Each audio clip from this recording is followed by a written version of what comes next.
Magandang araw mga ka-reels. Siyempre pangalawang araw ng paghatid natin sa ating chikiting sa pagpasok sa school. Maaga na naman tayo guys nagising dahil siyempre marami pa tayong kailangang intindihin. Kailangan pa nating mag-asikaso ng sarili natin.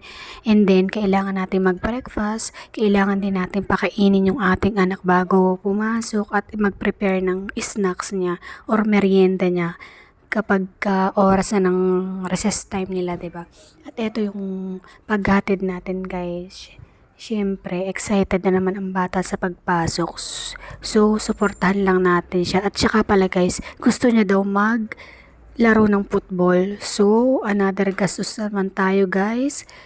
Pero okay lang kasi mas mabuti na may ginagawa siya at mas mabuting matuto siya ng kung ano-ano guys, hindi yung nasa bahay lang. Yung pag-uwi sa bahay is wala na siyang gagawin kung hindi maglaro. So, mas mabuti na enroll natin siya sa football kasi sabi niya mas gusto na niya daw ang football. Kasi tinanong ko siya, sabi ko anong gusto mo, swimming or football? So, yung mga friends niya kasi dito is naglalaro ng football kung saan siya naglalaro sa park. Yung park na nakikita nyo guys sa video ay parang may tawag dito, yung may laruan ng football dito, may tawag, hindi ko alam ang tawag doon eh. So guys, ayun, maglalaro daw siya ng football. So hayaan natin siyang maglaro kung anong gusto niya. Marami na rin naman siyang friends dito. At ito pala guys, nung inihatid ko na siya, back to video tayo. Ito yung umaga na ang lamig na. O diba, kita niyo yung ibang bata na puro mga naka-jacket. At kailangan ihatid lang ng magulang sa gate. Hindi na kailangan pantayan guys. Yun lang ang kagandahan dito sa Italy talaga. Katapos kapag uwi guys, hindi sila guys makakalabas ng walang consent ng teacher or hindi nakikita ng teacher yung mga magulang na naka-registered kung sino ang kailangan sumundo sa mga estudyante. Kasi guys, kailangan naka-registered yung mga magulang or kung sino mong pasusunduin nyo sa bata, kung kapatid mo or kung sino man. Basta mahalaga is naka-registered sa school kung sino yung masundo sa bata. Yun lang guys ang maganda dito, 'di ba? Hindi sila mapapahamak, yung hindi sila mawawala or whatever na kagaya ng mga ibang nangyayari sa mga bata na mas na lang nawawala. Hindi natin kailangang mag-worries about sa safety nila. Yun lang ang maganda guys dito sa Italy. Tsaka ang quality ng pagtuturo nila is nakikita ko pa lang kung papaano sila magturo is napakaganda guys. Tapos ang maganda dito is libre yung mga books nila for 5 years. Ang gobyerno ang magbabayad ng books nila. Tapos may sustento ang mga bata until 18 years old nasa gobyerno. Kaya magandang magpapasok dito. Tapos balik tayo guys dito sa video natin. Siyempre nasa bahay na tayo kaya kailangan marami pa tayong gawin. Kailangan pakainin pa siya ng lunch dahil siyempre recess time lang yung merienda nila doon is pang recess lang yung baon niya. So dito sa bahay kailangan niyang kumain ulit ng pang lunch. At syempre kasabay ng kung ano-ano na pa natin gagawin dito sa bahay, ang paglalaba, ang paglilinis. At ito pala guys, ipapakita ko sa inyo yung kung paano ako magluto ng risotto con zucchini gamberetti. Ibig sabihin guys, yung zucchini and hipon lang siya. Parang arroz caldo baga guys sa atin. Dito kasi ang risotto, ibig sabihin yung rice na may mga lahok na kung ano-ano. Sa atin is parang arroz caldo. Parang arroz caldo lang. Nilalagay lang natin is chicken at mga pampalasa. Dito, sa kanila, ganun din. Pero, iba't iba yung nilalagay nila. Pwedeng gulay lang, pwedeng cheese, or whatever kung anong gusto nilang ilagay, or kung seafoods, mga ganun guys. So, tignan nyo na lang kung paano ako magluto ng risotto. Siguro guys, nagtataka kayo kung bakit puro Italian food ang niluluto ko. Kasi naman guys, wala akong Filipino food rin dito. Meron ditong Filipino shop, pero hindi naman ako pumupunta sa Filipino shop para bumili ng mga Filipino products natin. Kasi number one na reason is may pagkamahal din ang mga Filipino products pagdating sa ibang bansa.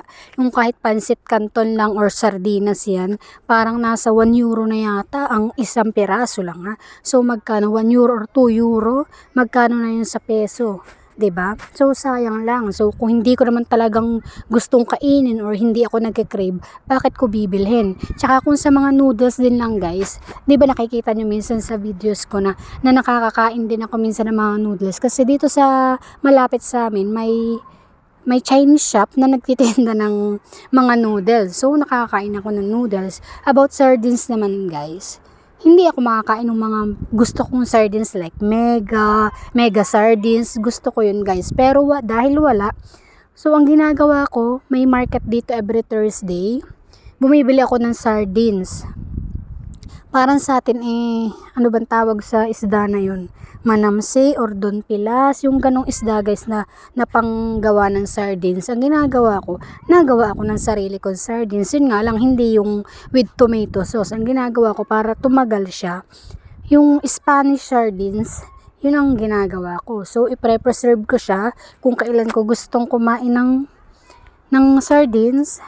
Yun lang kinakain ko. So, masarap din naman siya guys. Next time, ipapakita ko sa inyo kung paano ako gumawa ng Spanish sardines. Kasi last time, ang sarap niya guys. Promise. Hindi naman sa dahil ang sarap ng luto ko or what. Dahil trinay ko rin lang siya. Nagtingin lang din ako sa YouTube kung paano gawin. First time ko siyang trinay. So, mas nasarapan ako. So, gagawin ko ulit siya guys. Try nyo din guys na magtingin sa YouTube or kapag ka nagluto ako, ipapakita ko ulit sa inyo kung paano ko gawin. No choice din naman ako guys kung hindi magluto dito ng kung ano-ano. Hindi kasi kagaya sa Pilipinas na yung nanay ko yung nagluluto para sa akin, para sa amin ni Noah. Yung feeling na kapag pagising mo or kapag oras na ng tanghalian, oras na ng dinner, naka-ready na kasi andyan palagi yung nanay mo para magluto, para gumawa ng ibang bagay ba para sa'yo. Kaya sa may mga magulang pa dyan, mahalin natin yung magulang natin kasi hindi natin alam kung hanggang kailan na lang sila, 'di ba? So, hindi naman habang buhay na nakasama natin sila. Kaya habang andyan pa sila na malapit sa atin, alagaan natin, mahalin natin. Pero syempre, hindi rin natin masisisi yung iba mga kabataan na sumasagot sa mga magulang. Kasi parang pinagdadaanan talaga ng mga kabataang maging ganun. Pero sana isipin nyo rin na paano ba i-explain? Isipin nyo na yung mga magulang natin is hindi habang buhay na kasama natin. So kung may mga bagay na hindi natin gusto or hindi natin maintindihan sa mga sinasabi nila na hindi pa rin natin napapagdaanan, wag tayong sasagot sa kanila. Wag yung sasabihan natin sila ng kung ano nang hindi maganda. Kasi guys, pinagdaanan ko rin yan nung bata-bata pa ako, 'di ba? Kapag may gusto kang gawin tapos ayaw ng nanay mo, kung ano-anong magagalit ka rin, tapos magre-rebelde ka, hindi ka uuwi, sasama ka sa mga kaibigan mo. Pero kapag ka pala nagkakaedad ka na, dun mo marirealize na, tama pala ang nanay ko, kaya pala ayaw niyang kung saan-saan kami pumunta or late nang umuwi kasi baka mapahamak ka kung anong mangyari sa'yo. Talagang nasa huli yung pagsisisi.